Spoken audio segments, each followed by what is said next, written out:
So Kawhi Leonard has led the Raptors to their first NBA Finals in historic fashion. In his 18 playoff games so far, he's averaged 31.2 points on 50.7% shooting and 38.8% from three-point range. And those averages have led him to a total of 561 points, which is the sixth most out of any player in the playoffs before the finals. We have the list up right now. Number one is LeBron in 2017-18. Hakeem Olajuwon, Jordan, Durant, and then Kawhi. Jordan twice, and then Kawhi. It's a pretty impressive group he's in there. Well, I mean, when you think of those guys, you think of dominant offensive players. And Kawhi, for a lot of years, we just thought he was the best defensive player in the league. So the fact that when you say Durant, MJ, LeBron. Yeah, you just think buckets. You think buckets, and it's like Kawhi, until this year, I thought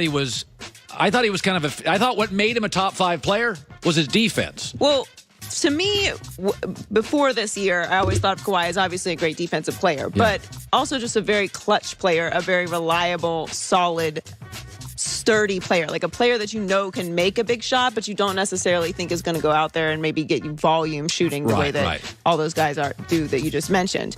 I don't know that Kawhi's leaving Toronto now. I was pretty sure about it throughout the playoffs and now, and even if they had made it to the finals, I don't know. I got to tell you, watching the atmosphere there in Toronto, it's a little different to have an entire country behind you.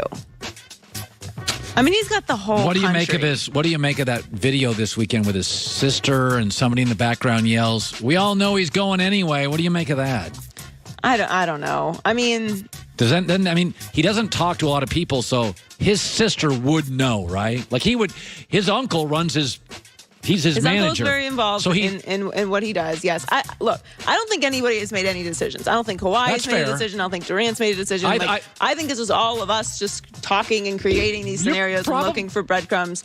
We talk about it all the time. LeBron made his decision 2 days before. I think they're 100% focused on basketball. There's no way that you can spread your mind that thin to be thinking about where you're going after something and be successful at what you're doing in the present at the level that he is doing it. So I don't think anybody's made any decisions yet, but that atmosphere in Toronto was it's crazy. fantastic. And watching the fans in the street, like he's going to be beloved there no matter what for the rest of time. If he stays there, I don't know. I think he might stay. So Tom Brady will be 42 years old when he starts his 20th NFL season this fall. It's like kind of remarkable to even say that. He's not the only one in New England battling Father Time, though. The Patriots are officially the NFL's oldest team with a league-high 15 players aged 30 or older. Falcons have 14, followed by the Bills, the Panthers, Redskins, Cardinals, Saints, Giants, Ravens, and Eagles, with the teams with the most players age 30 or over. We were talking about it earlier that the Patriots are that team that convinces themselves that they are the underdogs every single year. So maybe this year it'll be that everyone's just saying they're too old to make it happen again. On the flip side, you'll like this note, the youngest team in the league is Cleveland. And they have tied with Jacksonville with only 3 players over the age of 30.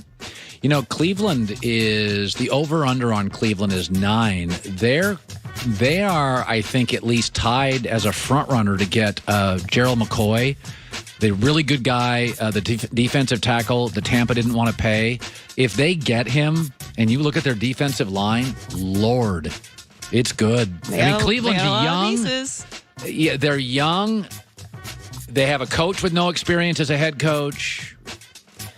Look, I will say this, and I kind of can't believe I'm saying this, but I do see a lot of similarities to the LA Rams in the style that they're putting the team together. They have a new head coach.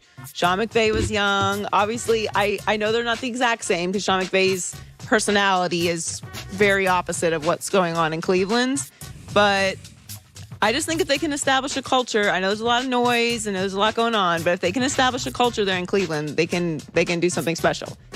If they, stay focused. You're looking at me like I'm a crazy person. No, I think youngest NFL team, least experienced head coach.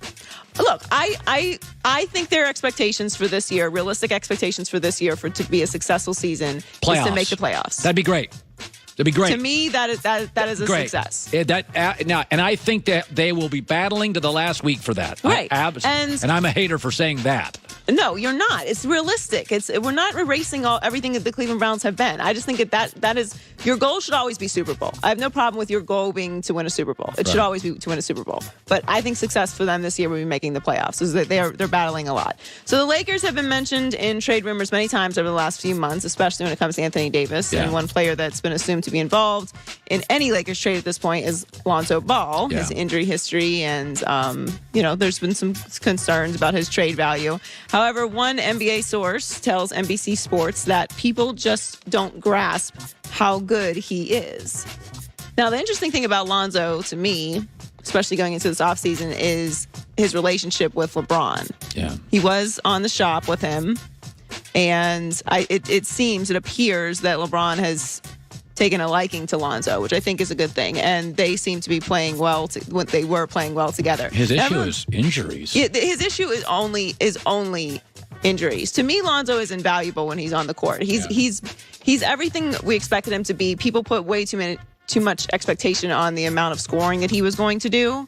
And when you look at his numbers and you compare them to the people that he was compared to coming into the league after his 2 years, they're comparable to Jason Kidd and Gary Payton. He's not been in the league that long. We all need to stop being so dramatic, especially at his position. Well, he's incredibly long. He's a 6'5" point. He's very long. Good rebounder. Incredible passer. Yeah, no, I mean, and by the way, last year, before he got hurt, he's always been a spotty three-point shooter. Lonzo did one thing last year before he got hurt that was and I watch all the Laker games. He started finishing aggressively at the rim because the knock on him was, dude, don't be just perimeter. You're a 6'5" point. Go to the rim and jam it. He had about an 8-game stretch before he got hurt. You're like, oh, no. He has added a dimension to his game. Well, also his body completely changed from year 1 to year 2, which is expected because he got a year older. Like he looks like a different player.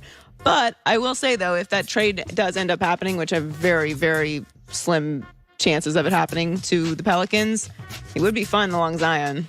That'd be great. And Drew Holiday. Yes. You'd have 2 natural scorers. Yeah, that would be interesting.